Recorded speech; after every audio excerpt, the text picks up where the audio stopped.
मैं शैलेश लोढ़ा हाजिर हूं लेके माय एफएम प्रेजेंट्स कहानी जज्बे की, powered by union bank of India.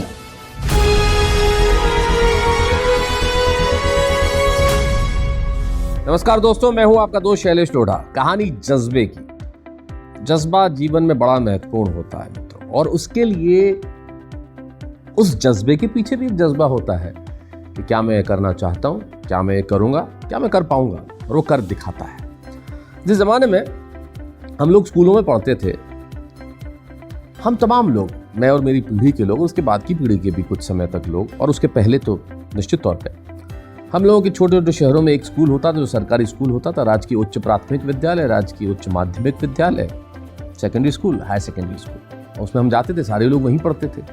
थोड़े बड़े हुए, जब हम लोग इस पीढ़ी को छोड़ के उस पीढ़ी में ज़रा आगे निकले तो पता चला कि स्कूल्स तो कितने तरह की होती हैं। भाई इंटरनेशनल स्कूल्स होते हैं, फिर पता चला इंटरनेशनल स्कूल्स तो महानगरों में होते हैं। छोटे शहर के लोग जो हैं उनके बच्चे तो इन्हीं स्कूलों में पढ़ेंगे जो आसपास की स्कूलें होती हैं। लेकिन अगर आदमी सपना देखना चाहे तो महानगरों की सुविधाएं भी अपने यहाँ ला सकता है और कर दिखाता है।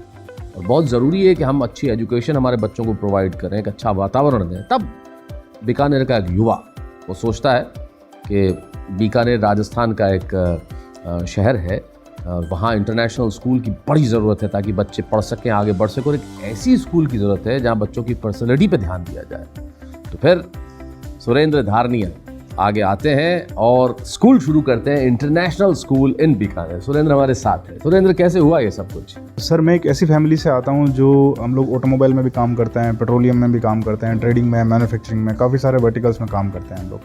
It's a huge family business जो काफ़ी चीज़ों का है। हाँ, मतलब मेरी फादर की फैमिली है जो काम करती है सारा। तो 2010-12 में मैंने जब मेरी एकेडमिक्स फिनिश की तो मेरा मूड वो फैमिली बिजनेस ज्वाइन करने का नहीं था। मुझे आपने एमबीए किया था? हाँ, मैंने एमबीए किया था, then I have done masters in economics.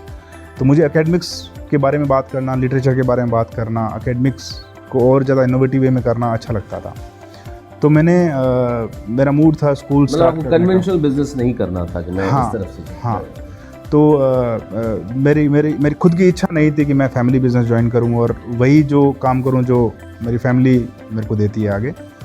तो 2015 तो मैंने एक्सपोर्ट बिजनेस भी पहले था और अभी भी है ऑलरेडी, और पहले मैंने वो स्टार्ट किया। बट एकेडमिक में रेगुलरली कुछ ना कुछ करता रहता हूँ। मैंने सर्टिफिकेट कोर्सेज किए बहुत सारे। तो लिटरेचर में बात करना बहुत अच्छा लगता था, पढ़ना बहुत अच्छा लगता था। तो 2015 में I started this school by the name of Winsome International School. First year I was just having 27 Winsome International School. तो first year I was just having 27 kids in the school. And was it the first international school in Bikaner? No sir, नहीं, but a kind of yes. So हम लोग इस तरीके से काम करते हैं कि I always used to put question mark कि why should I do like this?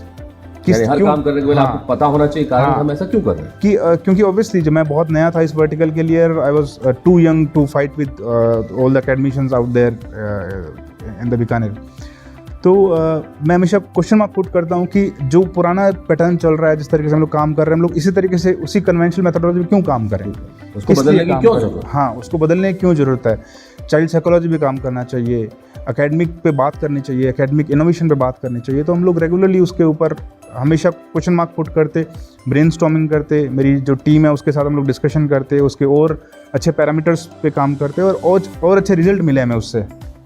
And थोड़े टाइम में हम लोग चेंजेस करते रहे, बेटरमेंट ऑफ एकेडमिक्स के लिए और काम करते रहे, और उसके बाद में कभी लुक बैक नहीं हुआ। In the last year I started one more school. So I हाँ, तो अभी मेरे पास में 2 स्कूल है बीकानेर के अंदर। दोनों इंटरनेशनल? हाँ, दोनों bye the name of same name.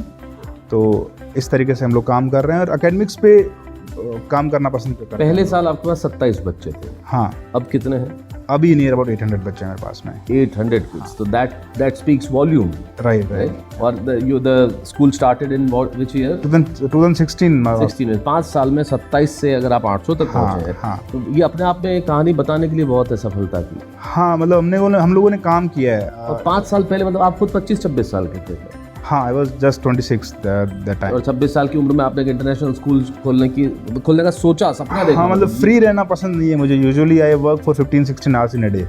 अच्छा। I woke up at 7 in the morning and I always used to go home by 11, 11:30, 12 o'clock in the You visit both the midnight. schools every day? हाँ sir, regular basis पे। Regular? हाँ हाँ और सब देखते हैं वहाँ क्या चल रहा है, कैसे हाँ चल हाँ, रहा है? मतलब स्कूल के अंदर हर पार्ट में मैं इन्वॉल्व हूँ, चाहे वो क्लीनिंग का पार्ट हो, चाहे वो एकेडमिक्स का पार्ट हो, चाहे वो एडमिनिस्ट्रेशन का पार्ट हो, चाहे पेरेंट्स ग्रीवियंसेस हो, ट्रांसपोर्टेशन हो, तो हर फील्ड पे आप फोकस रखते हैं, ध्यान focus रखते पे हैं, काम बिकॉज करते हैं, आपको अगर आप खुद नहीं देखेंगे तो ऑब्वियसली सर, पता नहीं ऑब्वियसली मेरा बिलीफ ये है कि हम जिस भी वर्टिकल में जितना डीपली काम करते हैं उतने ही अच्छे रिजल्ट मिलते हैं, जी।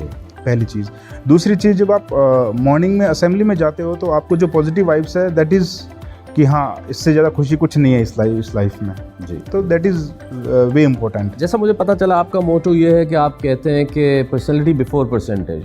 हाँ। परसेंटेज बच्चों से पहले उनकी पर्सनैलिटी जरूरी है, जो कि हाँ, जीवन का बहुत बड़ा हाँ, सत्य है, लोगों को हाँ, सोचना हाँ, चाहिए। हाँ। और आप इसी ध्येय पे काम कर रहे हैं। हाँ, हम लोग रैंकिंग मेथोडोलॉजी काम नहीं करते स्कूल के अंदर, हम लोग रैंक एलोकेट नहीं करते। इवन मैं भी मेरे कभी टीचर्स से नहीं पूछता हूँ कि what is the rank of this child and what is the rank of this child. तो कई बार पेरेंट्स इससे नहीं, उनको तो लगता होगा हमारा बच्चा ज्यादा नंबर हाँ। लाए, ज्यादा आगे बढ़े, उनका जो मानसिकता ये रहती जो है। पेरेंट्स ट्रेडिशनल अप्रोच पे काम करना चाहते हैं वो ऐसा सोचते हैं, जी। बट हम लोग इस मेथोडोलॉजी पे काम ही नहीं करते, तो हम लोग इनिशियली काउंसलिंग में ही ये सब चीज़ें सब क्लियर बता करके देते रखते हैं। हैं। हाँ, तो ऐसा ये प्रॉब्लम हम लोग दैट फेस इज अ नहीं वेरी करते गुड हैं। थिंग। मुझे लगता है ये आप बता देते होंगे तो पेरेंट्स जो बच्चों पे एक परफॉर्मेंस प्रेशर डालते हैं वो खत्म हो जाता होगा, तो वहीं से चाइल्ड की ग्रोथ तो शुरू हो जाती है। हाँ। कि भाई परफॉर्मेंस प्रेशर नहीं है उसे, लेकिन उसे सीखना सब कुछ है। हाँ, तो हम लोग जो काम करते हैं, जैसे Indian education system is a kind of competitive module, जी। जिसमें 8, 9, 10 के बाद में बच्चा मतलब पेरेंट्स ड्रिवन फोर्स पे काम करता है कि पेरेंट्स बताएगा कि आप किस पे काम करना है। लेकिन आज से 10, 12, 15 साल पहले आगे के टाइम को अगर अकोमुलेट करें अपन, तो ये सब चीज़ें इतनी ज़्यादा मायने नहीं रखेगी। जी। इसमें फिर अगर अपन आगे देखें तो बच्चे में जितना कैलिबर होगा वो उसी हिसाब से उसी अकॉर्डिंगली वो स्ट्रीम चूज़ कर सकता है अपनी, और उसी मेथोडोलॉजी में वो करियर पे जा सकता है। अगर मैं लेट्स से मैं आपको ये बोलूँगा, अगर आपको पेरेंट्स ने इंजीनियर बनाने के लिए बोला होता, तो हो सकता है आप इतना अच्छा नहीं कर पाते जितना आप अभी कर रहे हैं। शायद बिल्कुल सही कहा। हाँ, तो अपन बच्चे के अंदर let them choose their own career, जी। Let them choose their own path. वो कैसे काम करते हैं वो उनको चूज करना तो है। यहाँ मुझे लगता है स्कूल की भूमिका बहुत महत्वपूर्ण हो जाती है, क्योंकि पेरेंट्स चाहते हैं हमारा बच्चा ये करे, फिर आप उन्हें समझाएं कि नहीं आपका बच्चा की जो हाँ। एप्टीट्यूड है वो ये है, हाँ, तो आप उस फील्ड में से ले जाएं। हाँ। तो आप करते रेगुलर मीटिंग्स ऐसे उनको हाँ, हाँ, बताते? हाँ, हम लोग मतलब चाइल्ड ऑब्जर्वेशन के पार्ट पे हर चीज़ करते हैं। बच्चे की साइकोलॉजी कैसी है, बच्चे का फूड एंड न्यूट्रिशन कैसा है, एटिकेट्स कैसे हैं, मैनर्स कैसे हैं, उसका लिंग्विस्टिक डेवलपमेंट कैसा है, लैंग्वेज उसकी किस तरीके से है, उसका इंटरेस्ट किस में है। तो हर जितने अकेडमिक्स इज़ लाइक कि आज इंडिया के अंदर पर 90-95% स्कूल्स देखते हैं वो इस मॉड्यूल पे काम करते हैं कि ओके बच्चा आया, पढ़ा और घर चला गया, इसी मॉड्यूल पे काम करते हैं। डायरी डालनी है, बच्चे को रीडिंग राइटिंग करानी है, लर्निंग मम्मी बैठे घर पे कराएगी। तो ये बेसिक मॉड्यूल है जो स्कूल के 90-95% स्कूल्स के अंदर रेगुलरली चल रहा है। बट हम लोग इस मेथोडोलॉजी काम नहीं करते। बच्चे का रीडिंग राइटिंग लर्निंग मॉड्यूल भी अच्छा होना चाहिए, बच्चे का ओवरऑल डेवलपमेंट भी अच्छा होना चाहिए, बच्चे की स्टेज परफॉर्मेंस अच्छी होनी चाहिए, बच्चे के अंदर ड्रामेटिकल स्किल्स अच्छी होनी चाहिए। तो हम इन हर वर्टिकल पे काम करते हैं जी। तो उसकी वजह से हमें आप ओवरऑल होलिस्टिक डेवलपमेंट और उसकी वजह से हमें रिजल्ट भी बहुत अच्छे मिले हैं। जी। तो यही पेडागोजी है जिसमें हम लोग रेगुलरली काम अच्छा, कर रहे हैं। मेरी जानकारी में हम लोग तो secondary education board of state के स्टूडेंट हुआ करते थे, एक माध्यमिक शिक्षा बोर्ड होता था, भाई उसी के स्टूडेंट थे। लेकिन अब तो बहुत सारे बोर्ड होने लगे, जो जिसके अंदर आईबी है, तो आप आईबी बोर्ड पे नहीं, हम लोग सीबीएसई मॉड्यूल पे काम कर रहे हैं सर। हाँ, हर किसी बोर्ड का अपना अपना महत्व है, अपना अपना करिकुलम है। तो मैं जानना चाहूँगा मेरे एकेडमिक नॉलेज के लिए, तो आप सीबीएसई बोर्ड पे? हम लोग सीबीएसई पे काम कर रहे हैं जी। एंड हर किसी बोर्ड का अपना अपना महत्व है, हर किसी बोर्ड का अपना अपना करिकुलम है, किस तरीके से काम करते हैं। तो बोर्ड ज़्यादा महत्व नहीं रखता है, और जिस मेथोडोलॉजी पर काम करते हैं, अगर पेरेंट्स साइकोलॉजी, अगेन मैं ये बोलूँगा कि जिस पेरेंट्स को बच्चे को जहाँ पे भेजना है उसके अकॉर्डिंग वो बोर्ड चूज़ करता है और उसके अकॉर्डिंग वो बच्चे को पढ़ाना चाहता है। बिल्कुल सही कह रहे हैं। फिर आपकी एजुकेशन के बाद अचानक आपने एक सोलर कंपनी ग्रोविथ करके ग्रोविथ करके आपने शुरू की। तो मेरा इंटरेस्ट था सर रिन्यूएबल के अंदर, एंड कोरोना की वजह से स्कूल्स बंद थे, और बंद नहीं कहूँगा मैं, हम लोग इवन हमारा जो वर्क स्ट्रेस था वो बहुत ज़्यादा बढ़ गया था online because of this online study and all that. तो उस पर हम लोग रेगुलर काम कर रहे थे, बट रिन्यूएबल पे काम करने का मेरा बहुत मूड था कि जैसे मेरा ये मानना है कि आने वाले टाइम में रिन्यूएबल हो गया, इलेक्ट्रिकल व्हीकल्स का सेगमेंट है, जो ईवी सेगमेंट जिसको बोलेंगे, वो आने वाले टाइम का बहुत बड़ा है। तो नए इनोवेशन करना, नए आइडियाज़ पे काम करना, उन चीज़ों के ऊपर सोचना, उनके ऊपर काम करना, तो इस तरीके से हम लोग मैं काम करने में बिलीव करता हूँ। तो इसकी वजह से मैंने रिन्यूएबल में काम स्टार्ट किया। I am quite during the Covid period तो आपने बिल्कुल हाँ। जो हमारे आपने जो आपदा को जो है वो अपॉर्चुनिटी बना दिया। हाँ, बिल्कुल उसमें हाँ सर, अवसर बना दिया आपने। हाँ, आपने हमने और काफ़ी अच्छा काम किया उसके अंदर हमने। That's I know that has done very very well. हाँ। और it has come into the top companies I think. हाँ, अभी बहुत सारे टेंडर्स लिए हैं हमने, गवर्नमेंट टेंडर्स लिए हैं। इसके अंदर बहुत सारे मॉड्यूल्स होते हैं, कैपेक्स होता है, रेस्को होता है, तो उसके ऊपर हमने काफ़ी स्टडी किया। और अभी I am having employ base of more than 80 people in the company. अच्छा, और उस सोलर का क्या पर यूनिट भी कुछ बहुत कम होता है नॉर्मल पावर से ऐसा? हाँ, मतलब सोलर बेसिकली एक तरीके से अब मस्त से अगर कोई फैक्ट्री में लगाता है तो एक छोटा बिजनेस एक और डेवलप कर लिया आपने। जी जी, हाँ, you save lot of money on that. हाँ, हाँ, तो इस तरीके से मॉड्यूल पे काम करते हैं। रिन्यूएबल पे हमारा इंटरेस्ट था काम करने में, तो फिर हमने वो स्टार्ट किया और बहुत अच्छा काम। सुरेंद्र, काम तो आप दोनों जगह एनर्जी पे ही कर रहे हैं। यहाँ बच्चों की एनर्जी है, वहाँ पे थोड़ी, यहाँ पे इंटेंजिबल एनर्जी है, वहाँ पे डायरेक्ट एनर्जी है। लेकिन जो इंटेंजिबल एनर्जी है ये बड़ी महत्वपूर्ण है। वो मुझे आपने जो एक बहुत बढ़िया बात कही थी, जो मुझे याद रह गई आपकी बात, वैसे सारी बातें याद रह गई, लेकिन एक महत्वपूर्ण बात ये याद रही कि आप सुबह जब असेंबली में जाते हैं और वो बच्चों की जो पॉजिटिविटी देखते हैं तो आपको लगता है जीवन में इससे अच्छा कुछ नहीं है। So that energy that keeps you moving. वो आपको आगे बढ़ने की प्रेरणा देता है, आगे बढ़ाता है। अब क्या करना चाहते हैं आगे सुरेंद्र? अभी सर एकेडमिक्स पे काम करना चाहता हूँ और रिन्यूएबल पे काम करना चाहता हूँ। दोनों ही तरह की एनर्जी पे काम बहुत। और स्कूल ब्रांचेस खोलना चाहते हैं, बीकानेर से एक्सपांड करना चाहते हैं बाहर भी? हाँ सर, अभी हमने एक और प्रोजेक्ट पे काम कर रहे हैं जिसके अंदर, and that will be like a career academy. वो भी बिनसम नाम से? नहीं, वो अलग नाम से है उसका। वो that will be launching in 2022 and उस पर पूरा वर्किंग चल रही है अभी। 2022 में हम लोग उसको लॉन्च भी कर देंगे। तो that will be kind of career academy, जिसके अंदर हम लोग कॉम्पिटिटिव एग्जाम्स बच्चे के मैंने बोला कि होलिस्टिक डेवलपमेंट में काम करना चाहते हैं। तो एटलीस्ट एक बच्चे को उस तरीके से तैयार कर देना कि वो अगर इंजीनियर, डॉक्टर या फिर आर्किटेक्चर नहीं बना तो एटलीस्ट वो बाहर फाइट कर सके। अगर अपन इंडियन मैकेनिज्म को देखें तो ओवर पॉपुलेशन से ज़्यादा प्रॉब्लम है पॉपुलेशन मैनेजमेंट।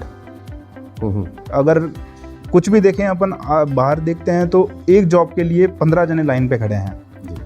और इवन ये भी कहूँगा कि 10 साल कोई एम्प्लॉय का एक कंपनी में काम करता है, वो टाइम टू टाइम ग्रोथ करता है और एक लेवल पर उसकी सैलरी ज़्यादा बढ़ जाती है तो कंपनी उसको निकाल देती है, नया लड़का हायर कर लेती है, फिर वही सब स्टार्ट हो जाता है। तो बाहर अपन देखते हैं तो बड़ी बुरी हालत है। एंड कॉलेजेस के लेवल पे, स्कूल के लेवल पे कोई काम नहीं करना चाहता। हर कोई सिर्फ डिग्री मैकेनिज्म पे काम करना चाहता है कि बस बच्चे को डिग्री मिल गई, सीखना नहीं चाहता। जी, बिल्कुल सही, सीखना नहीं चाहता कोई भी।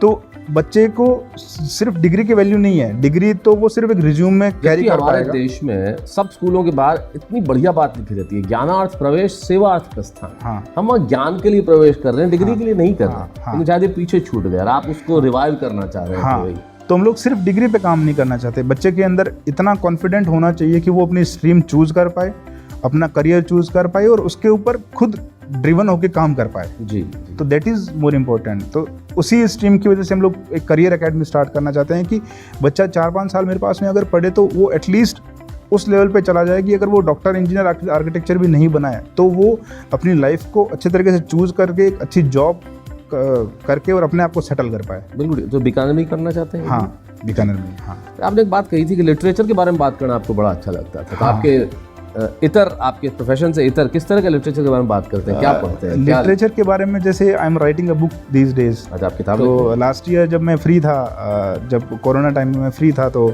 ऑनलाइन क्लासेस चल रही थी, बट 1.5 महीना हमारे स्कूल के अंदर हमें छुट्टियां बहुत मिलती है। जी, अगर मैं ये कहूँ कि प्रोफेशन वाइज इससे अच्छा प्रोफेशन कुछ नहीं हो सकता। आपको 24 घंटे काम करना पड़ता है, बिजनेसमैन को 24 घंटे काम करना पड़ता है, हमें छुट्टियां बहुत मिलती है। 1.5 महीने की, 1 महीने की गर्मियों की छुट्टियां मिलती है, 10-15 दिन की सर्दियों की छुट्टियां मिलती है। तो हमें खुद के डेवलपमेंट के लिए बहुत टाइम मिलता है, अगर उसको कोई वाइजली यूज़ करना चाहे तो। हाँ, अगर वाइजली नहीं यूज़ करना चाहे तो भी उसके पास ऑप्शन है, बट अगर अपन उसको सही ढंग से यूज़ करना चाहें तो मैं 1-1.5 महीना फ्री था तो मैं जो बाहर अपन धर्म के नाम पे जो हो रहा है या फिर सोसाइटी के अंदर मतलब जो मैकेनिज्म है, मुझे मैं इन सब चीज़ों को जब देखता हूँ जो तो कमियां हैं हमारी, जो हमारी लिमिटेशंस हैं या तो कुरीतियां हैं। उसके ऊपर मैं अभी बुक लिख रहा था, तो मैं लिटरेचर पे रेगुलर काम करना पसंद करता हूँ, बुक पढ़ना पसंद करता हूँ रेगुलरली, तो इसी तरीके से मैं काम करता हूँ रेगुलर बेसिस के ऊपर। बहुत बढ़िया, बहुत बढ़िया। आप लिख पढ़ रहे हैं, बच्चों को पढ़ा रहे हैं, लिखा रहे हैं, आप एनर्जी में काम कर रहे हैं, तो आपके बहुत सारे फील्ड्स हैं। मैं लगता है बहुत कम उम्र में आपने कर दिखाया है, 31 साल की उम्र में। MBA जब आपने किया था तब कहाँ के, बीकानेर में किया था? जयपुर से सर। आपने पोदार से या? हाँ, जयपुर से किया था मैंने, एंड मास्टर्स किया था इकोनॉमिक्स में यूनिवर्सिटी ऑफ राजस्थान से। यूनिवर्सिटी ऑफ राजस्थान से।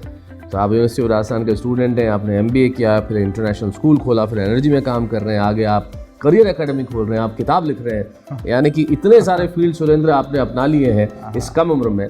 तो मैं समझता हूँ एक बहुत सुनहरा भविष्य आपका इंतजार कर रहा है। निश्चित तौर पे आपने अपना वर्तमान इतना खूबसूरत बना दिया है तो भविष्य तो सुनहरा हो गई, और ज़्यादा अच्छी बात यह है कि बहुत सारे बच्चे जो आपके स्कूल में पढ़ेंगे उनका भविष्य भी सुनहरा होगा। इन्हीं शुभकामनाओं के साथ मैं आपसे यही कहना चाहता हूँ कि जज्बे को बरकरार रखिए, और आपके जज्बे से लोग क्या सीख सकते हैं, अगर आप एक बात कोई कहना चाहें तो? मैं यही कहना चाहूँगा कि किसी भी काम को आप करते हो तो उसको इतना डीपली जाके करो, क्योंकि मेरा ये मानना है कि अगर आप कुछ भी नया काम स्टार्ट करते हो तो 1 साल 2 साल वो काम आपको चेक करता है कि ये इंसान मुझे संभालने लायक है या नहीं है। और जब आप उसको संभाल लेते हो, क्योंकि बहुत ऑब्स्टिकल्स आएंगे, बहुत प्रॉब्लम आएगी, बहुत कंपटीशन आएगा, बहुत लड़ाइयाँ होगी, 1-2 साल आप प्रॉब्लम फेस करेंगे ही करेंगे, लेकिन अगर आप उन्हें उस प्रॉब्लम से आगे चले गए तो फिर आप वंडर्स करोगे उसमें। Very good. जो भी करो डीपली जाके, हाँ, उसको स्टडी करो, प्रॉब्लम फाइंड आउट करो, क्वेश्चन मार्क पुट करो, हाँ, कि इस तरीके से मैं क्यों करूँ। ये आपको भीड़ मिलेगी हर मैकेनिज्म पे काम करते हुए, तो आपको देखना है कि क्या ये 10 जने कर रहे हैं तो भी क्या ये सही है? नहीं, मैं अकेला भी तो सही हो सकता हूँ। सही हो सकता हूँ, बिल्कुल। तो मेरा यही मानना है कि आप हर चीज़ के ऊपर जितना डीपली स्टडी करके काम करोगे उतने ही आपको अच्छे रिजल्ट मिलेंगे। भीड़ हो सकता है बहुत काम कर रही हो, लेकिन आप अकेले होकर भी बहुत कुछ कर सकते हैं, और डीपली कीजिए। किसी का बड़ा खूबसूरत शेर है, उस शेर से ही हम आज आपसे विदा लेते हैं कि वो महफिल में नहीं खुलता, तन्हाई में खुलता है, और समंदर कितना गहरा है, गहराई में खुलता है। बहुत बहुत शुक्रिया, थैंक यू। ऐसी जज्बे की कहानियां लेके मैं आपसे मिलता रहूंगा। कहाँ? माय FM प्रेजेंट्स कहानी जज्बे की, powered by union bank of India. मैं शैलेश लोढ़ा।